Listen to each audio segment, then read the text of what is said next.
Hi, everyone. We're going to go ahead and start as promised, approximately at 3:01. So for those of you just joining, I just want to say welcome to MavenX webinar, Building the Amazon-like Self-Serve Customer Experience in ServiceNow. So I'm going to say that one more time. But again, welcome everyone to MavenX's webinar, Building the Amazon-like Self-Serve Customer Experience in ServiceNow. This is part two. And if you did by chance miss part one, absolutely no worries. We've gone ahead and dropped that in the chat, but we can also go ahead and email that to each and every one of you as well. Also, something new that we're featuring in this webinar is a raffle. So please feel free to either send me directly. My name is Catherine Joffrey, so you can go ahead and send me your email or just drop it in the chat. And what we're going to do is just randomly go ahead and choose a few of you to go ahead and get a Starbucks on MavenX. So if you'd like to go ahead and be a part of that raffle, please feel free to drop your email. Now, without further ado, I do want to go ahead and introduce our speaker and host today, Paul Vos. Paul Vos is with MavenX. And a little bit about Paul. Paul is an expert service management process architect and people change specialist. He holds over 20 years experience in digital transformation projects. He has a long and successful track record of creating and implementing IT improvements, assessments, and roadmaps. He is a true wealth of knowledge, and we're so excited today to hear the rest of his story and journey regarding this Amazon-like self-serve customer experience on the ServiceNow platform. So without further ado, Paul, welcome, and we're so happy to have you today. Thank you so much for your intro, and thank you all for joining me again. For some of it, this will be your first webinar, and for some of it, this will be the second one you visited. So without further ado, I just want to do a very brief recap of what we talked about before. And let me just go to the next slide here. So these webinars are all about the problems and the challenges that our customers have, and we hear a lot about, and they're trying to solve. And they're often not directly ServiceNow related, but often have to do with service management. So don't see this as an exhaustive list, but as a selection of the challenges that we see a lot and the techniques to get from where you are now to a better future. Obviously, most people, and that's what the name of this webinar is called, the Amazon-like user experience. So most companies aspire to do that. However, their practices often lead them further away from that. So last webinar, we went into some prerequisites of what do you need to have in place to drive that car from where you are to where you want to be? And are you driving a three-wheeled car, right? Are you set up for success? Are there any things missing? So last webinar, we went in to look at what are the effects if you don't have a vision and there's confusion around. What are the negative effects when you don't have a roadmap, right? What are the problems if you're trying to get to where you want to be without the capable workforce or without the correct user experience skills? And what if you don't have enough resources? Maybe you need to make your ambitions a little bit smaller. Capable processes and technology, we live in that area, right? The world of ITIL and infrastructure and automation and our technology tools. We'll be talking more about that this week. And we talked about incentives, that some of the ways that we incentivize people in our organizations is actually counterproductive to creating that Amazon-like experience. And of course, last but not least, culture. We briefly touched on culture, which kind of struck change as well. This week, we're going to look at capable processes and technology and see what we can do to progress that.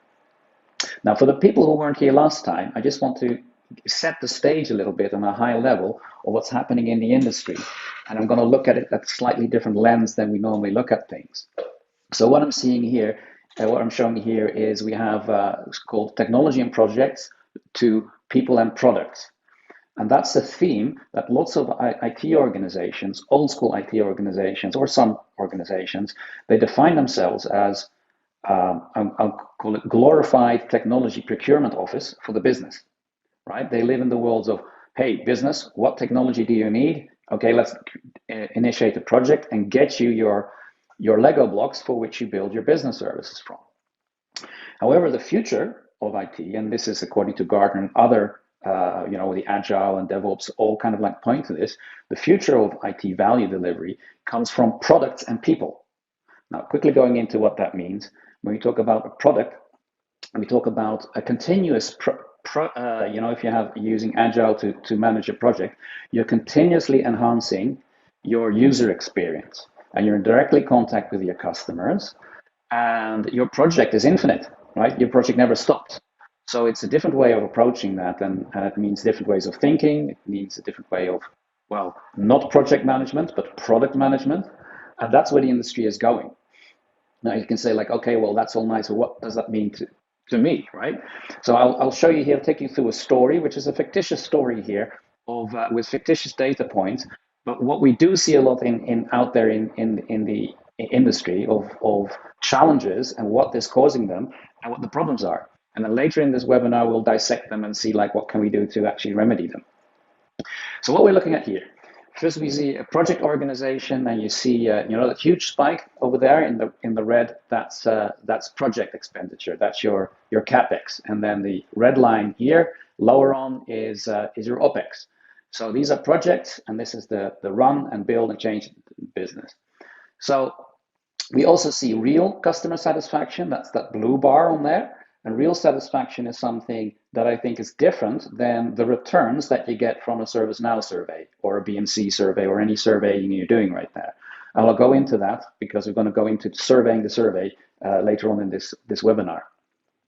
The gray is something that's totally underestimated, and that's the adoption. And we'll be talking about that as well. But anyway, many organizations started their organization with, they build that portal out of the box using ServiceNow, and they spend a lot of money building that.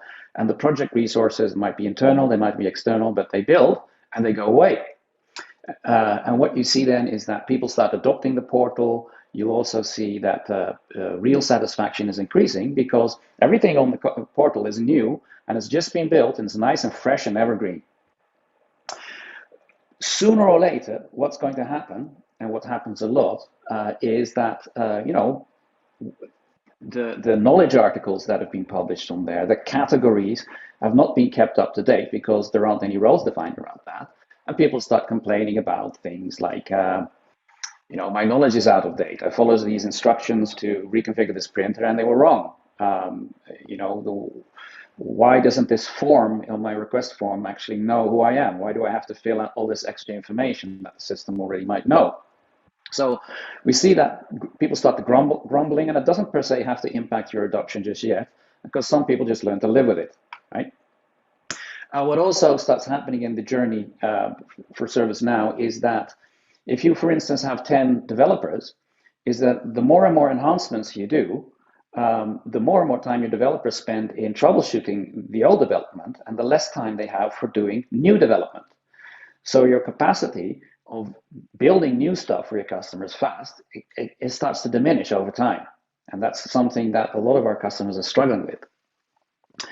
But sometimes it just takes a VP to say, enough is enough, complain, right? I know situations in companies where a VP was doing a presentation in a boardroom for the senior board of directors, and no matter what they did, they couldn't get it to work.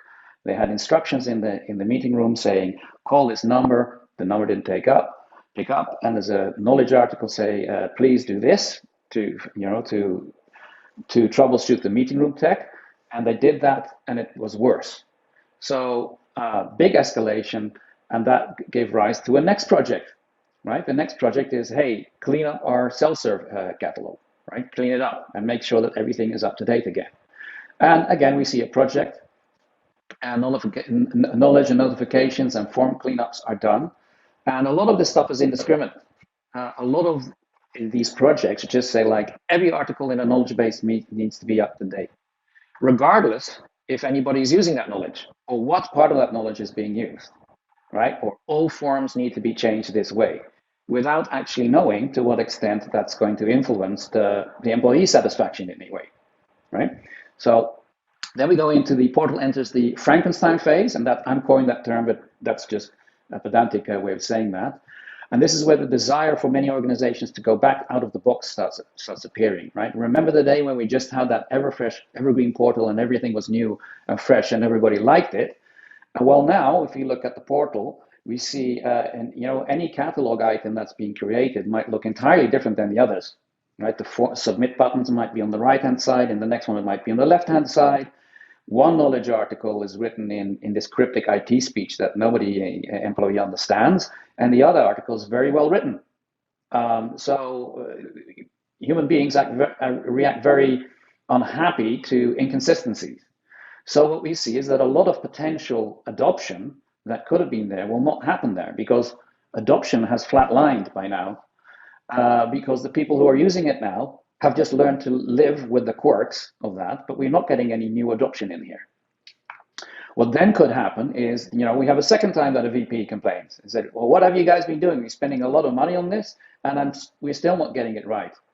And this negative portal reputation starts impacting the IT reputation.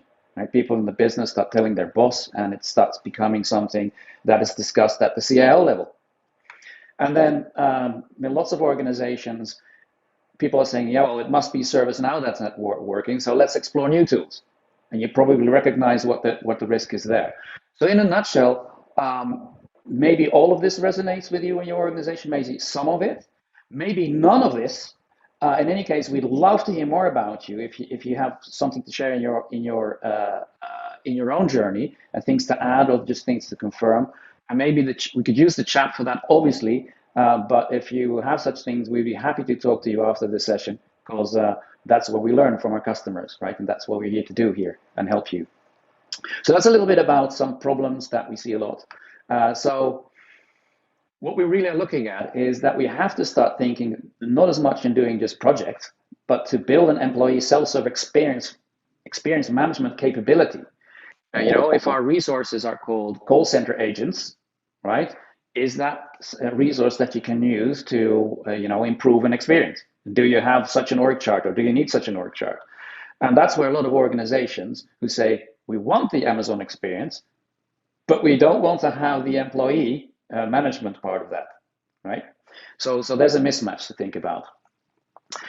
Okay, so let's look at what we did last time. We said, how do we get funding for a business case? Experience management, how do I represent value to the business and improve IT reputation?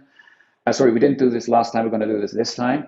What experience design practices should I master to be more like Amazon? So that's really where I'm going to tell you things like, this is what you should need to stop doing, and this is what you need to start doing if you want to get from A to B.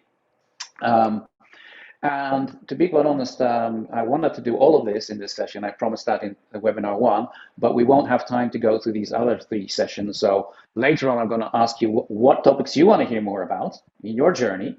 But these are some that we will be revisiting in December and October. December and November. I don't know the exact dates, but we'll sure to communicate these to you. So, important question, how do I get funding? And how do I build a compelling self-help business case? Now, so let's look at white glove and self-service. Right, well, let's start at the top. There are many people who are used to white glove service or face-to-face service who are used to that and they prefer that, and consider self-service as something suboptimal. But I'm not here to make any judgment claims on white glove or self-service is better. They complement each other, right? They're different things. I don't always have time to have an expensive business lunch like on the left-hand side of the screen. I know sometimes it's not fit for purpose. So we have to think about these two things. On the right-hand side, we see fast, convenient. You have high levels of control over what you're eating. On the left hand, you see a luxurious experience. They're different. And many organizations, like your organization, might have VIP, levels of service in their service level agreements. So that's setting the stage here. So now we have to start thinking, if we're going to build self-serve capabilities, we have to start realizing that the value of self-serve comes from one click at a time. And I'll unpack that. So if you're going to invest like $300,000 in your self-help experience, you will not instantly get return, right? If you, for instance, install chat, and you have 2,000 employees. It doesn't mean that on Monday 2,000 employees will adopt this, right? You'll get the value back as more people are using that. So how do you dissect that business case? And I'm going to use some examples here. So I'm going to use some examples here from KCS, and I mentioned this on the last webinar. I'll just go through this calculation again with you. So let's start changing our vocabulary, not thinking in terms of incidents and requests, but let's talk about service interactions. And you'll see that all over ITIL v4 if you're interested in that. So we see service interactions: phone, email, traditional chat, incidents, and requests. On an average, they cost about $30 to do, and that's a very rough industry guesstimate. It might be higher, it might be slightly lower depending on how you do that. But it's just lumping all the service interactions that you might have that could be resolved maybe in maybe 80% are done in one interaction, like you just with tier 1 of your help desk, and then maybe another 20 or 10% is in your tier 3, another, but by the time the resolving of an incident or fulfilling of a request reaches tier 3, we're talking about a $400 interaction in terms of time spent, right, and wages paid, and maybe just hard dollars spent on consultants to fix that, right? So that's, generally speaking, all boiled down into $30. And my suggestion to you is fill in your own numbers here if you haven't. So a self-help interaction. If we only look at a knowledge interaction, right? Just use a situation where you go onto a web page and you normally call somebody, but the web page tells you exactly how to do it yourself, right? That would be on average like a $1 interaction. Again, this is a very rough estimate because it depends on how much knowledge articles you have, and it definitely depends on how much employees you have. Right, write one knowledge article that 10,000 employees use. There's a lot more value being delivered there than if you have one knowledge article that only is shared 3 or 4 times, right? So that's where we also have to start thinking on that. But another self-help service interaction could be an automated request, like a password reset. Obviously, you'd have to take the cost of building that password reset technology into account and then spread it out over how many interactions you get. Bot-assisted chat, as you can see, you have traditional chat and bot-assisted chat on both sides of these scales. Bot-assisted chat, what I mean with that is that in some cases, and this technology is still in its infancy because there's a lot of complaints about bot-assisted chat at this moment, and you might have some yourself from your experiences. But that really means is that if you're out of office hours and you want to get something done, you want to have your online banking quote or something like that, that the bot, you type in something and the bot says, it seems like you want to have your bank balance. Is that correct? And if yes, they fulfill it with a knowledge article how to do it, or they just give you that, right? So that's bot-assisted chat, which we'll be talking about more in the fall on other webinars, because that's a real game changer if you do it right. Anyway, point taken here is that deflecting a traditional interaction of $30 and making that a self-serve interaction can save you $29 per interaction, per click. So here we just see an example here. So what if you have 100 interactions per month in total in your organization?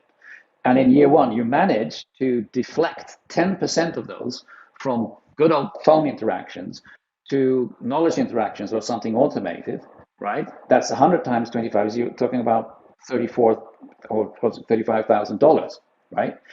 And if your project cost is nothing more than reassigning some of your internal resources and the KCS training, which I could highly recommend because that's the knowledge management training that can help you set you on your path and also guide you on the path on how to do this. If you have like 6 or 7 people on the KCS training, your return on investment is within a month, right? So the question then becomes, is not whining to your boss, oh, give me more funding, give me more funding. It's like, hey, how would you like to save $100,000 in the next 6 months, right? Change the conversation into the stakeholder you're talking to, and that will also be coming back as a theme in this webinar as well. Okay, and that's just the financial benefits, because you can now repurpose your resources. If you have 10% less workload because you're being, it's being handled by digital interactions, it means you can retask these people, these help desk people, whatever skills they have, to build even more self-help experiences, right? And be part of that. So there's more value there as well. Yes, and also if your organization does not want to spend on expensive out of office help desk hours, right? To do that, because it's quite expensive, really. Enabling people to solve their own problems and use self-help interactions out of office hours is a really game changer. Really helps a lot. Last but not least, the value delivered for millennial and younger employees. And that's a sweeping statement, because I know many millennials who prefer phone interactions over digital interactions. But the word is out. We see that 75% of a company's employees will be millennial and younger within the next 5 years. So what we really have to thinking about is not as much, let's keep on doing what we're doing because, I like to pick up the phone and call somebody in IT. We have to start building experiences for future employees. And let's talk more about that.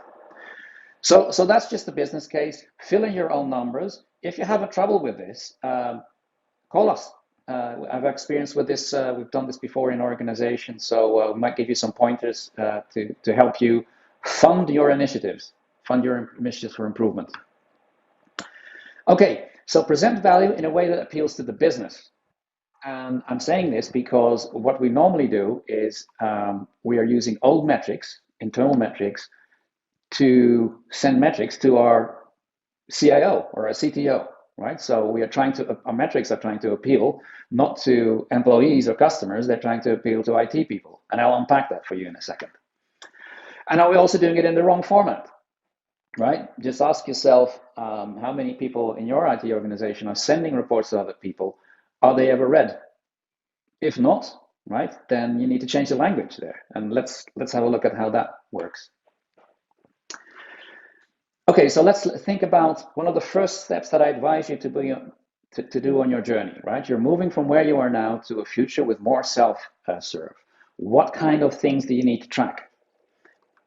And what kind of things does ServiceNow support you in, right? The reporting capabilities, anything you'll see in this webinar is totally supportable by ServiceNow, and most of it out of the box. And if you're handy with reports, you'll be able to generate these views, these data views, that you can help to fix problems with and get funding on your own. Again, this is a point. 5 years, 75% of workforce will be millennials or younger.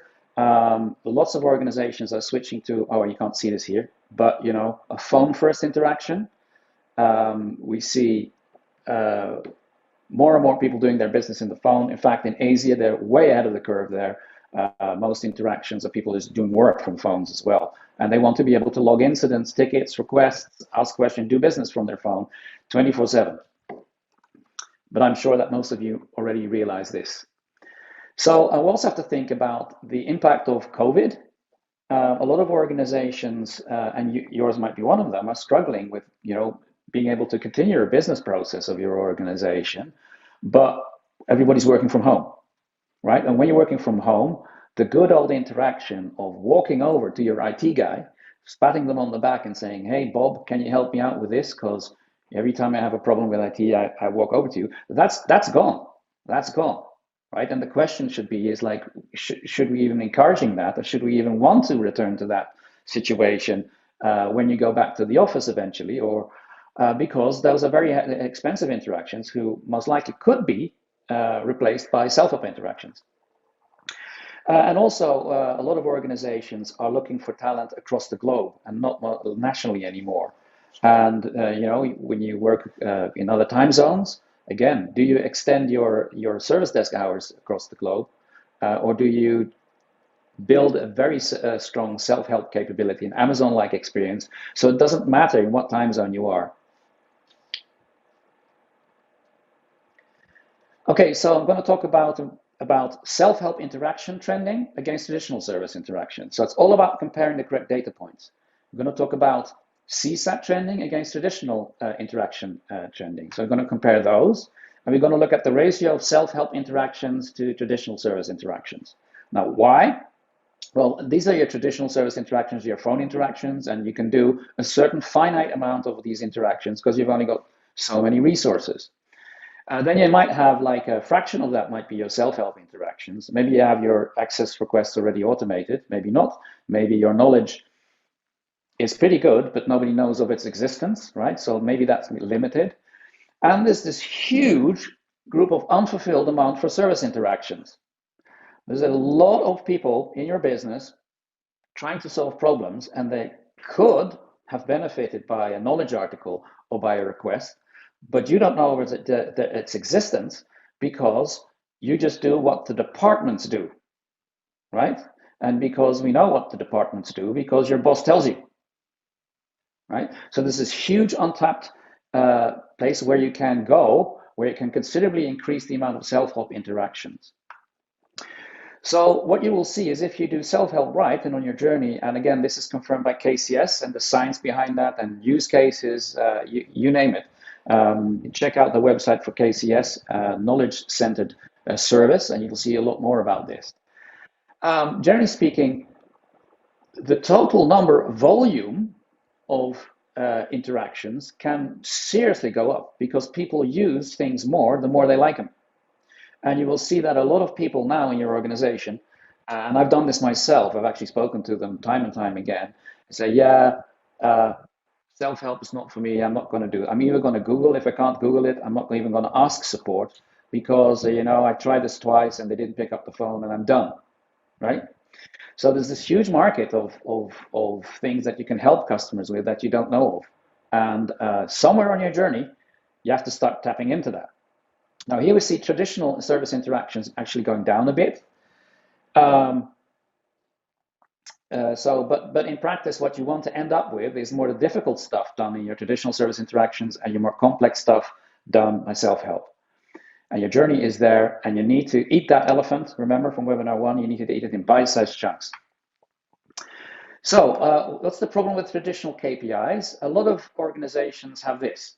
We have a lot of KPIs on the left-hand side, very operational, like we mentioned again in webinar 1.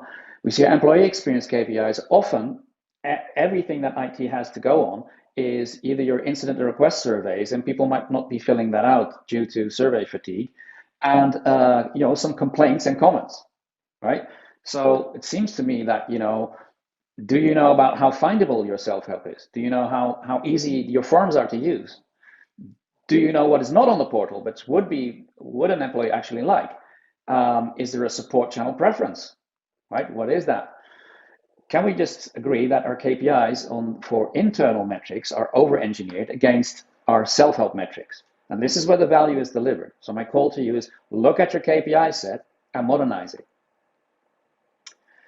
Okay, so change the lens. What I quickly want to go through here is if you roll up satisfaction up to this level, and it's a 7 out of 10, for instance, you don't know if your self-help channel interaction has seriously improved and your traditional channel interactions have seriously been degraded because you roll it up into such a high aggregation level that you can't tell it anymore.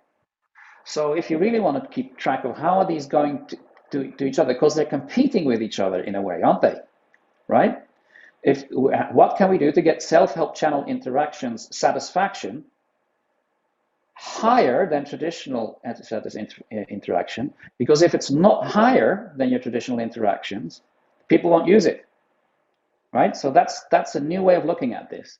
And the same goes to, if you break that down, you need these data points, right, to be able to make sure, like how's your phone satisfaction trending? Because if you have the best phone satisfaction in the world and your help desk gets rewarded for a high telephone satisfaction, that's going to be more difficult to deflect these calls to self-help. So again, talking to the metrics, if you know what shift left is, it means taking things which are in the mind of IT people and making it available so that employees can do this themselves. If we are shifting left with that, shouldn't our metrics shift to the left as well? Okay, so presenting the value in the language of the stakeholder. I'm going to go through this a little bit faster than the rest. So do you want to impress the CIO with your activity or the customer with positive outcomes? And this is when IT professionals say, hey, Paul, I'm presenting 99.9% availability to the business on our our core infrastructure and that kind of stuff. It seems like they don't care. So no, that's true. They don't care about that. But what do they care about? How you handle P1s, right? So maybe just showing high availability numbers and expecting the business to be interested about that is not the way to go, right? So what if you would say like, hey, by resolving incidents, or just leave that part entirely, we've given, our systems have become 5% more available. So you've been able to develop, to generate 5% more revenue, right? Now you're getting the interest of the business there, right? You're saying the same thing. Obviously, you have to do some calculation there as well, and translation of the calculation, because if you don't, you can get into trouble there, but that's solvable. So another thing that we tend to report on a too high level is like our average lead time to fulfill requests has been reduced from 2.5 to 2 days. Now, who would like to hear that? Well, your boss, maybe your boss's boss. But if you show that to employees, they're not that much interested. So you need to tie this data point or create a data point that ties to stakeholder value. But if you literally do that, go to HR, you said we've reduced the time to productivity of new hires by 7 days because we're onboarding our new hires on average 7 days faster with our IT, right? Then you get raging reviews, and that definitely appears to HR. So please do away with those generic reports and tie them into something that they care about. And if you don't know what they care about, talk to them. First call resolution, or CSAT trending. To be quite honest, first call resolution is getting a bit old. It's still an important metric. I know many organizations where the first call resolution is going up, but customer satisfaction is going up as well. Well, how is that possible? Well, because people are using more self-serve and more interactions are being done there, and only the difficult stuff goes to the traditional first call resolution. And people accept it, that it's more difficult, so they don't have any problem with the first call resolution going up, right? So that's something you have to start thinking a little bit more holistically about. Okay, so what user experience or employee experience design practices should I master? What should I be thinking of developing in my organization? Or maybe you just need a training on that yourself, right, to get you started, or whatever you need in whatever your environment and department that you now work in demands.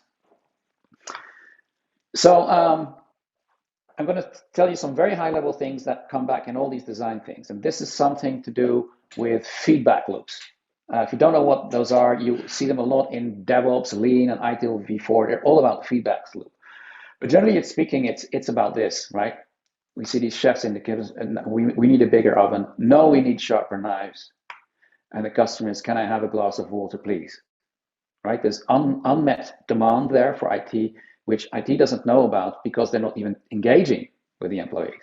So one takeaway from this webinar is start engaging with your employees. And no, it's not scary. And I'll talk to you about some practical techniques that I myself have used to great success in the past and are very easy to do. So designing your user experience without good feedback loop with your employees is, it's trying to run a restaurant without a waiter. That's my thing I coined here. So the next topic I'm going to talk about is not as much as do something, but it is about stop doing something. And this is, I Googled this is the word tinkering, right? Attempt to repair or improve something in a casual or desultory way, often to no useful effect. He spent hours tinkering with the car. That's the context. Now I'm going to talk about how we do that and how I myself in the past have been guilty of that. And, how we have, before we can change our organization, we have to maybe change ourselves first. So how can we help? So tinkering. I work for an organization where all the catalog items on the request were separate. And IT came up with this idea that we shouldn't have like 6 different catalog items for each type of phone that we're delivering to our employees. We should have one catalog item with 6 drop-down values, right? These are design considerations. And there was a lot of, conversation about what would be best and what wouldn't be best, right? So we went into that. We started to create these, consolidate these catalog items. And guess what happens? A lot of Hundreds of hours of development were spent on that, right? Later, when I actually talked to the employees, and we did a real survey, not just the traditional survey that we do through interactions, we found out that nobody cared at all about that nobody had any problems finding the phone that they needed. It wasn't a problem. So we spent like hundreds of hours fixing a problem that didn't exist in the eyes of the employee, but did exist in the eyes of the tinkerer, right? So I'm just going to be very pedantic here, and maybe you know people who are like this, but this is gut giving. This is the ITIL process called tinkering, which I just made up, which is not true. So the first step is wait for cool new technology to become available. Then make assumptions about what employees value without consulting them. Then find rationale that supports your gut instincts. And the next step is install the cool new technology and hope people will like it as much as your instincts told you they would. And if they don't adapt, try again. Try another technology and see if they like it this time, right? So that's the tinkering process. And I really tell you, this is not, Amazon does not do this. So you have to think, is this part of your IT culture? If yes, check out my webinar number 1, where we talked about what things you can do to change that culture. Okay, but there are pros, right? What are the pros of gut-driven tinkering? Well, you avoid the effort of having to engage with employees. There's just too many of them, right? It's too difficult to get this data. So, and we've been hired as leaders in IT to make assumptions and to make judgment calls all the time, right? Your service portal is very appealing to you if you're that decision maker, because it's starting to reflect your personal choices, what you like to see, right? So maybe if your successor comes along, they kind of like tinker their portal into what appeals to them personally, aesthetically. And that's the habit we kind of like need to think about breaking. Anyway, when I talk to other people, say, well, but Steve Jobs trusted his gut, right? Well, psychological studies show that people overestimate how good their gut is, like many times over that they are in reality. So organizations who make their decisions based on data instead of gut instincts, on average, are 16 to 22% more successful. I forgot where I got that data point. Challenge me on that, and I'll look it up for you. Just leave me a chat there for that. So the cons. Well, the cons of your gut instinct is that you're competing with other people's gut instincts. You get into these conversations where I think that the portal should be green. I think the categorization should be like that. I think we should change hardware and software. And all these discussions are based on people's personal preferences. There's a huge risk of poor adoption. What I mean with that is you're really shooting in the dark. You're making these assumptions, you're incurring a lot of money, and then you're finding out that it wasn't as good as you thought it would be, or it was different than you thought it would be, and then you learn. So, but there are also techniques of prototyping that can help you reduce that risk of failure, right? Or just make your failure smaller so that you can learn faster. So Amazon did not use this methodology. There are proven better ways, and pretty much all methodologies confirm this, right? Make that feedback loop there. So here's some food for thought. If you or your ServiceNow customers can't justify their gut instinct without user data, if they can't support what they think, right? It's an opinion or an assumption. And that's a culture hack that an organization that I worked for did. It's called Cognizant. You might know these guys. And they noticed that there were too many leaders making too many gut instincts things, and they created a mantra. Everybody calls each other out in that organization. And I trained these people, Cognizant, in Zurich and around the globe, in the US as well. And they would all say, during my training, even if there's a director in the training and a call center agent, they would call each other out and say, is that an opinion or is that supported by data? Because they realized we have to get away from this. We have to become efficient. We have to become factual. So there's also a culture hack hidden in there. Opinions always get a low or no priority over data-driven decision-making. So if you are in the business of enhancing your ServiceNow portal at this moment, I'm pretty sure that your pipeline is full with stuff and you have a backlog. I'm sure you're not waiting for new work, right? We're all super busy. So how do you prioritize? Because everybody who shows up at your desk says, my enhancement is more important than anybody else's enhancement. So in another webinar later this year, I'll be talking about what practical things you can do is to reduce that noise, about continuously having to fight and reprioritize things because people are calling your boss because they say this is more important, because my gut instinct is more important than your gut instinct. There are ways out of this by asking people to justify their decisions by some quantification around that. I'm just going to skip through this for time's sake. So I'm just going to list a bunch of techniques which all have these feedback loops in them here to help that employee who's not looking at your portal at all, maybe, or maybe a very small proportion of their day or week or month is based on the portal and what they're into. And this is a graph I showed you in the last thing as well, is all these experiences are competing for attention for an employee. ServiceNow is just one of them. So A/B testing. A/B testing is, Amazon does a lot of that. If you order something on Amazon and I order something on Amazon, I'm in a different geographical region. I might see different interfaces than you do. And there's then some AI rolling in the background, and you're just testing how many clicks and how likely it is for me to buy that or for somebody in another time zone to buy that. And they compare this, and with that informed decision, they have another enhancement that will deliver value. Why? Because they can roll it out to the rest of the world safely, knowing that it's going to be time and money well spent. Focus group, journey mapping, design thinking. I'm going to touch on design thinking, observing. If you don't know all this stuff, right, and it's too much time, you don't, and you don't have those capabilities, is I know a Canadian bank where people just went out to the business tellers and observed them, how they interacted with customers behind their PC and what they were doing. And they were finding that tellers in that bank had all kinds of like plastified Word documents pinned up in their desk for stuff that they couldn't find in their system. And they were continuously, moving it from paper to that kind of stuff. So these were really great candidates to get them as knowledge articles, well maintained. So there's a single version across the entire organization in the screen of the employee. So that's just done by a basic observation.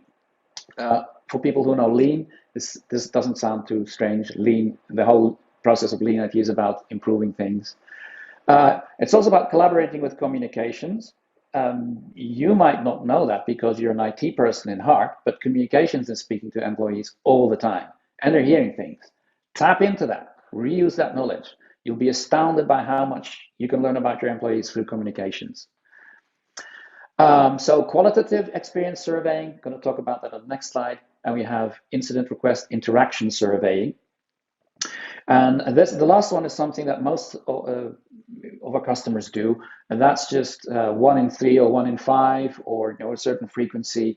You send out an interaction satisfaction survey to the person who logged the incident or the request, and we often get low return rates, and there's often limited amount of stuff you can learn from that, right? Because it's, if it's 1 in 5 questions, people just don't fill it out. But it's a very narrow letterbox that you're looking at your employee experience in, and if you want to build relationships, and if you do believe that the future is about people and interacting with them and engagement, then these are some other techniques that you might want to master. Journey mapping. This is just a quick graph. It's an idle graph, actually. It's also good to know. Just think about what data would really help you if you'd have to advise the CIO on what to spend your money on, right? Well, it would be really interesting to know is like how many and what type of personality or persona wants to, when they want to do something, start on their phone, or do they start on social, or do they start on your website, right? Where does their journey start? There are also personas, old school personas, who first thing they do is call the help desk, right? Which numbers are we talking about? ServiceNow can give you all these numbers, right? If you configure that. It's not too difficult to get that out of your system. So mine your data, right? A lot of organizations say we have enough data, but we're not doing anything with it significantly, right? So maybe you need to rebrand yourself as more somebody who gets work done to, hey, I need to think about what's trending, right? What's trending is call for support trending. It's going up. Is something else going down? If I don't know about that, if I don't know what's trending in my organization, how do I know if what I'm doing is successful, right? So can you imagine that you have all these graphs here and you know exactly what these interactions are doing against each other? And then you put a marketing campaign in there. And then you look at what it happens to your self-service satisfaction. Does it go up? Does it go down? If it goes down and there's a clear correlation between what you've been doing, don't do that again, right? Do something else. If it goes up, do more of it. And sorry, that was a little bit of Dilbert logic I'm using here, but you know what I'm trying to say here, right? This does not have to be complex, and just basic reasoning is more valuable than all these tools put together, to be quite honest. And yeah, okay. So reason why we don't engage with our employees. So what I hear people say, well, we have never done that before. I'm an infra group, right? I'm in infrastructure. That's not my job, right? We have ServiceNow surveys. That's enough, right? Right? You don't need more than that. I'm secretly scared of what they will say. A lot of IT people don't want to engage with employees because all they know about employees is the complaints they've been getting, and they never hear the good stuff, right? They never hear how happy you've made or your people have made your customer. You don't know this. It's not my job, right? There is no our org chart that doesn't have a employee experience officer, right? Or a employee experience a chief employee experience officer, which is one of the fastest growing roles in IT at this moment. So it's not my job. So it's not my job to fix, right?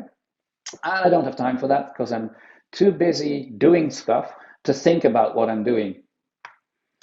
Also, you might not have development capacity. I hear that a lot.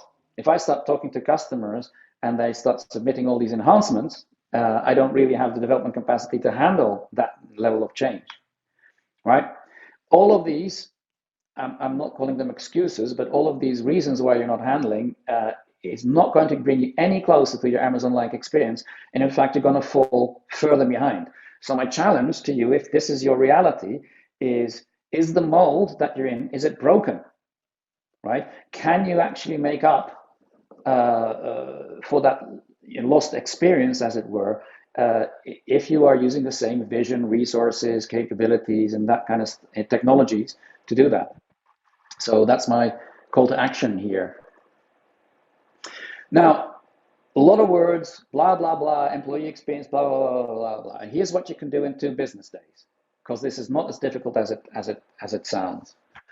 So the first thing you need to do is, what are the questions worth asking? Because you're not going to do the traditional digital employee. You're going to actually call people, or at least I did, and a couple of other organizations. Other people did that to great success, right? 2 business days. First, you need to have a lot of exploratory questions. Obviously, you look at the survey results before you go into that. If you don't know what questions to ask, I have a list. So anybody who needs that, or wants to be inspired, or wants to reuse some of that, or wants to copy and paste some of that, drop us a line. I'll give it to you, and it might help you as much as it did me. Okay, and get the service desk to survey as well. While you have them on the phone anyway, ask them some of those questions in there, and you start getting a real holistic picture of what your self-serve capability is, instead of just those survey results. Check your review your survey rating, return rate, identify those using not helping. Yes, don't just look up people who have submitted tickets in the past. Look up people who haven't submitted any tickets in the last 2 years. Again, this is basic ServiceNow functionality, and ask them why they're not doing that. And I'll tell you, you'll learn a lot from that. So plan and conduct interviews. 15 minutes per person. Do 20 to start with. That's 5 hours of work, of phone work, right? And you will have prepare to have your mind blown by what you're going to hear from employees if you ask the right questions and you find people who are prepared to talk to you. Then, of course, you have to process this feedback, maybe find common themes, maybe group them into personas, and there's some design thinking thing that you can use in there to help you there. But then share your findings with IT leadership. Marvel at how wrong gut instincts were. And then knowing that, adapt your journey to spend on what employees value. I worked with an organization that was convinced that the customers were super unsatisfied with all the notifications or the very cryptic notifications that were sent out by ServiceNow under certain circumstances. And they had some complaints, and they were convinced that we're dropping the ball.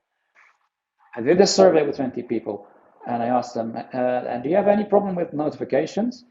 None of them said that it was important at all for them. It did not influence the day-to-day. They didn't care. You can send them the best notifications in the world, the worst notifications, overwhelming it, they just didn't care. So again, what's the cost of spending all that time and effort? Appreciated, or it's not going to move the needle of satisfaction or any other metric that you found in any way. Quickly, service design thinking. I want to keep it to the very high level here. The biggest thing in design thinking is look at empathize and look at test. Empathize. Hey, we're in IT. We're not here. We're here for tech. We're not here to empathy, right? That's not our. I wasn't required to be empathetic, right? That's my role. But you see, time and time again, we are moving from a technology and projects world to a people and products world.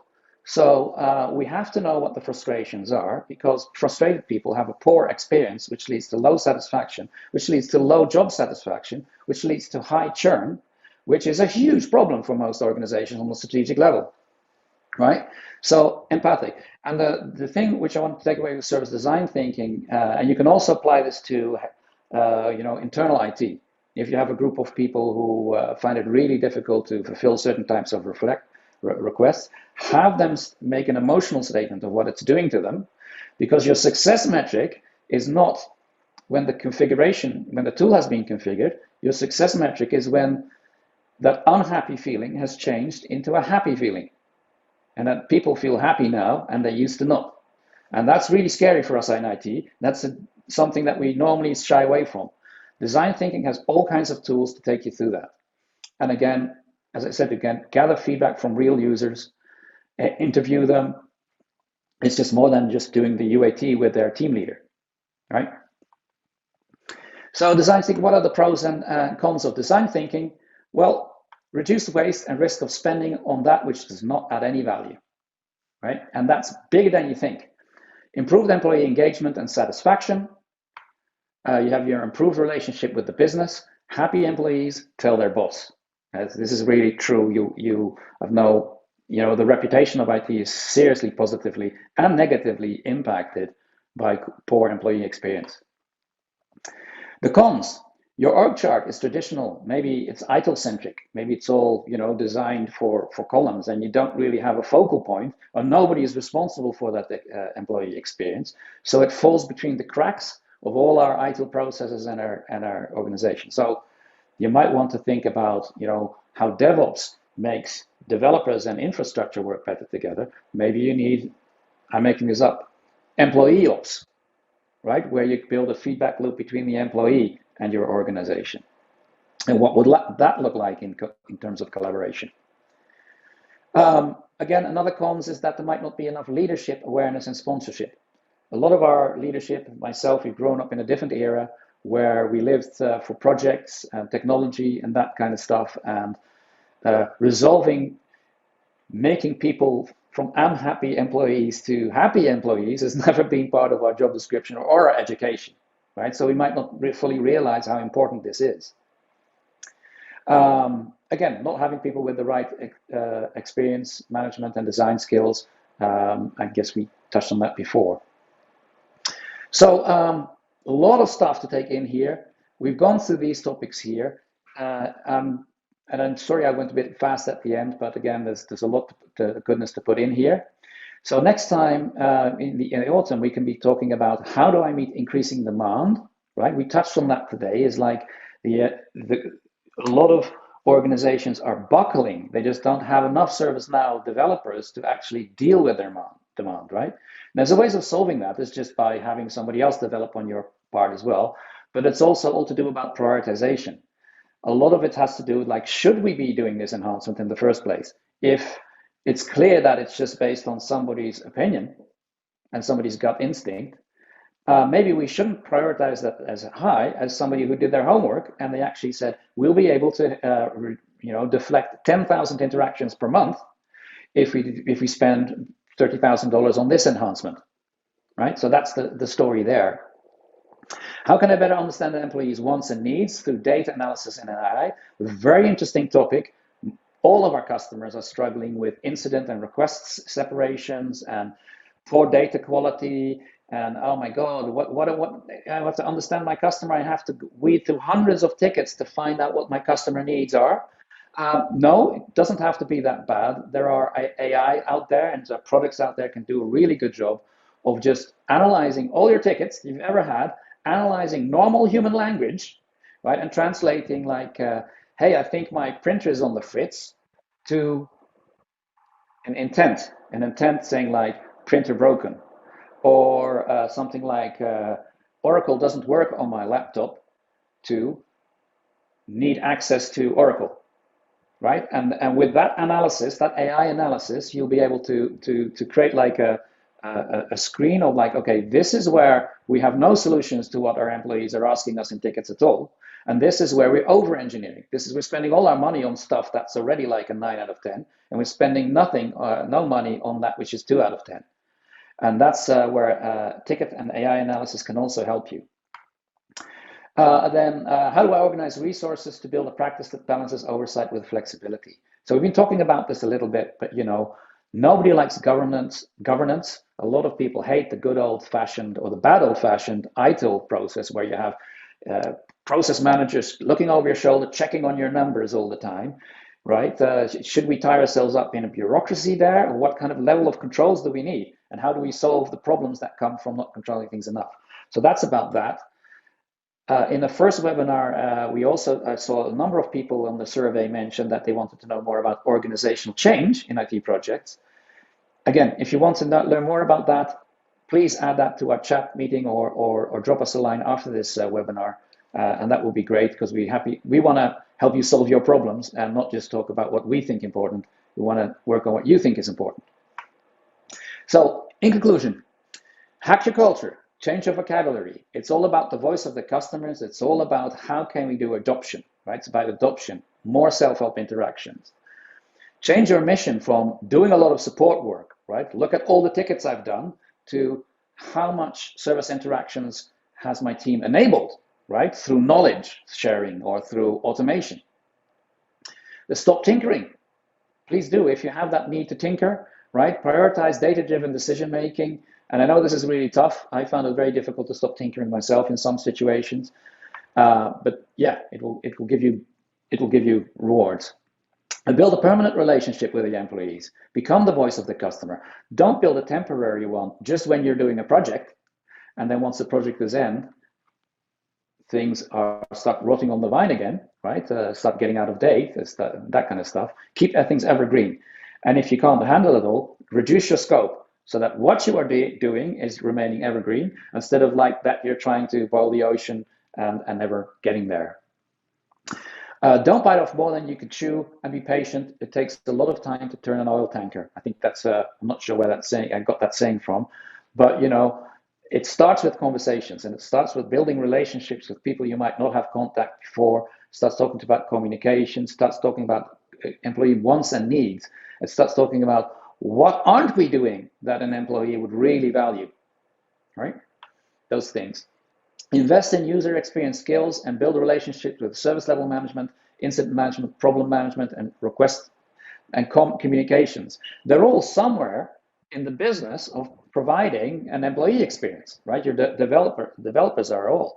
But if we're all working in our own silos, does the sum total of what comes out of service level management, incident management, problem management, and request management, and comms, does that sum total end up in a good user experience? My request with that, hardly ever. But if you all have like regular meetings and collaborate to build that using the input of the service, you'll be absolutely fine. You'll be on your way to an upward spiral of success, the upward spiral that made Amazon so successful, or is making Amazon so successful and continues to do so. And then last but not least, call us if you need help. It's been awesome talking to you guys. I get a lot of that kick out of that, these webinars, and thank you for the feedback I got from the first webinar. Reach out to us. Be brave when you start talking about this stuff. Change wasn't built in a day. There's help if you need it.